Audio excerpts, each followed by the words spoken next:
Good afternoon, everybody. It's the best show ever. Ricky Batalico, Tyrone Johnson here, live on Instagram, also on YouTube. We got a lot to talk about. The best show ever, by the way, 2 to 6, Monday through Friday on NBC Sports Philadelphia. Also, of course, 97.5 The Fanatic, 97.5thefanatic.com. We have a lot to get to, but since the last time we went live, a few things have happened. One, we had the parade since the last time we went live.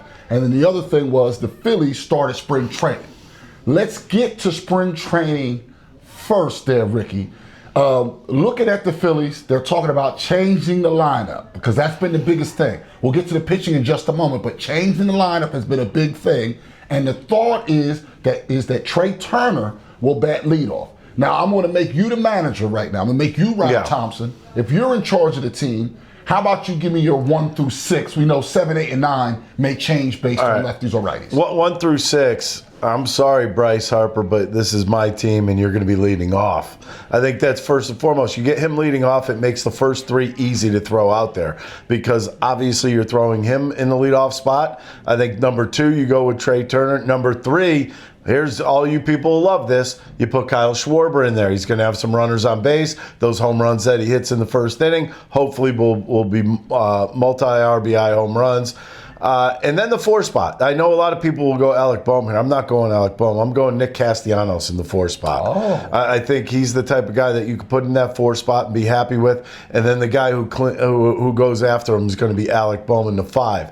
Now, here's where I push back a little bit. I'm probably going to put Kepler in the 6 hole. A steady and then JT. put JT 7th.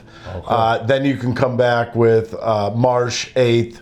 And then do whatever you want at our 7th, 8th, and 9th, I mean. Yes, so. All right. But I think a huge key is we've already, by the way, I know people don't remember this. We've tried this before with Trey Turner leading off. It didn't work very well. Yeah, we'll see if he's a different player this time. Maybe he is. Maybe he is. But the first time it didn't work and they weren't winning. No. They put Schwarber back, they started winning. So we'll see how this plays out. A guy you didn't mention, and it's a guy who had high hopes for. We had high hopes for at the plate last year, and many fans think he's a leadoff hitter. Now, many of them are old school because we'll get to what the Dodgers announced they're going to do today because they're not even playing around. They announced what they're going to do. Bryson Stott. This has been a crossroads year for that young man. We know that the fans like him. They like singing his song when he comes up to the plate and all that stuff. Okay, yeah, and listen, he's a nice guy, but he has. More often than not in his short career, he's been more of a 240 hitter without pop than a 275 hitter without pop. What level does he need to get at? He doesn't walk a ton. What level does he need to get at for you to really buy into him as a long-term Philly? Because I don't think it's 245 as a hitter. At least to the closer to 260. I mean, if he starts getting closer to that 260 number, maybe even 270 number, I think you start looking at him as a viable up spot in the lineup. When you're hitting 240, I know guys do it. I know Schwarber does it. But he gets on base a lot too. He hits home runs a lot on top of that. So you could deal with that. Stott's not one of those guys. Stott's a guy that has some power from gap to gap. But other than that, I mean, you got to start thinking about getting on base. You kind of being a trendsetter for everybody else in that lineup until he starts. And I think this has a lot to do with on-base percentage. Until his on-base percentage starts kind of floating for me, he's going to stay down in the lineup. And I know it came out earlier about a week ago that he had some injuries last year that he was fighting. My problem is, why would you keep a Bryson Stott in there who's struggling with injuries, was obviously struggling at the plate? Why would you even bother keeping him in the lineup? I know he said, well, I could go, but I think the proof was in the pudding with him on the field. Right. And Sosa played well. You don't want to overplay him, but you'd rather a healthy Sosa than an injured Stott. In fact, people got mad at us when we brought it up on the show. In the second half of the year, we're saying, at what point do we not play him every day? Turns out, in addition to not being good, he was injured. So in hindsight, we were right. He shouldn't have been playing every day. Yeah, he should not have. And I know it's easy to come back the next year and say, well, I was injured. But what he just did, he put more added pressure on himself. Yep. Shouldn't have said anything. Should have just kind of gone through what was going on and just kind of jumped in this year. And if you start off hot, then you could say, well, I was having a little problem with my elbow last year. Maybe I shouldn't have been in the lineup at times. I think he just put more pressure on himself. Yeah, because we looked at his splits, and allegedly that injury happened somewhere in June. His splits before and after the injury were basically the same. Yeah, they're the same. So it's not really telling you a bunch of where he really is. And then last Phillies thing we'll talk about lineup-wise is, we got to talk about Bohm, who some people love, some people are frustrated with him. Clearly the team was frustrated with him. At the same time, for up until August, he was playing great. Who's the real Alec Bohm? Who is the real Alec Bohm? I think it's a guy that's got to be a little bit more picky at the plate. And I don't say that about everybody on this team, because there's guys that can go up there and hit a first pitch home run. You're not going to say a word to him. Mm-hmm. Alec Bohm's not going up there and lighting up the bleachers. No, that's for sure. He's kind of a little bit of a right to left side hitter. He'll get jammed a lot. Mm-hmm. He ends up with a lot of hits that way too, though. But you don't want to be jammed on an 0-0 pitch. And I think that's what we're seeing.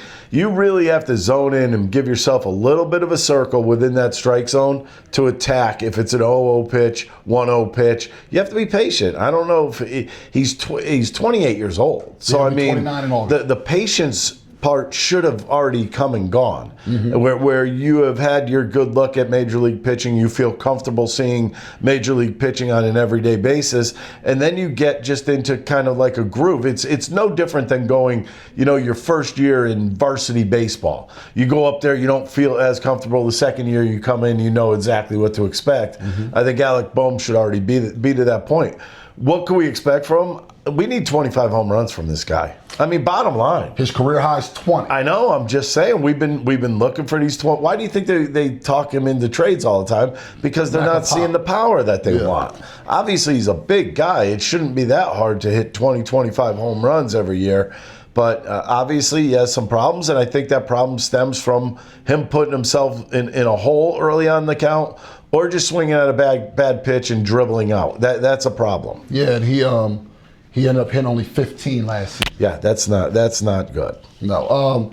The pitching, so they talked about real fast about the rotation. They have a ton of guys, but assuming everybody's healthy on opening day, so the plan is Wheeler, then Sanchez, Nola, then Luzardo, and then Ranger. What do you think about Ranger at number 5? Can you imagine? Yeah. What do you think about going with that particular rotation where they break up Wheeler and Nola really for the first time? For Wheeler and Nola, I think it's going to be a comfort zone thing, because you're not seeing two righties in a row. Let's say the Braves come in game 1, they get Wheeler. Game 2, they're seeing a lefty. There's the switch. Right. So it's not like those hitters are seeing kind of same side. You just look for a different arm slot. You're seeing from the right side, now it's a lefty, now you're back to a right-handed starter. I think it helps out in the rotation a little bit. It could help with confidence also. Yeah. If you're Aaron Nola, you're like, well, they just saw 96 from him, then they saw lefties, now it's my turn, and I throw a little bit differently, and I could mess with them a little bit. I think it may benefit Nola the most. Yeah, and then the thing about Ranger is,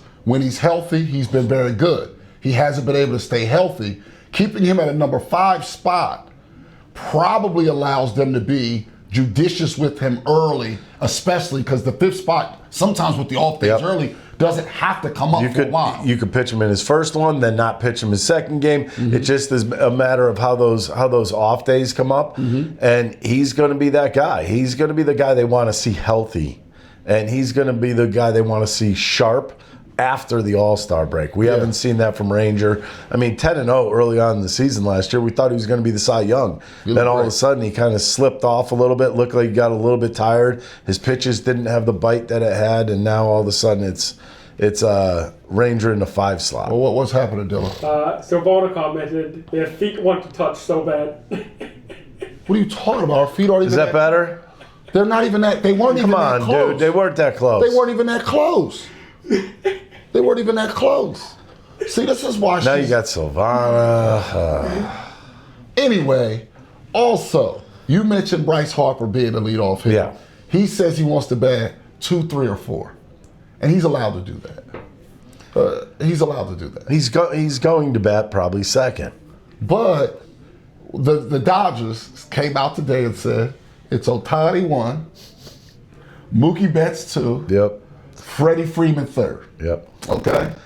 Ohtani, Betts, Freeman.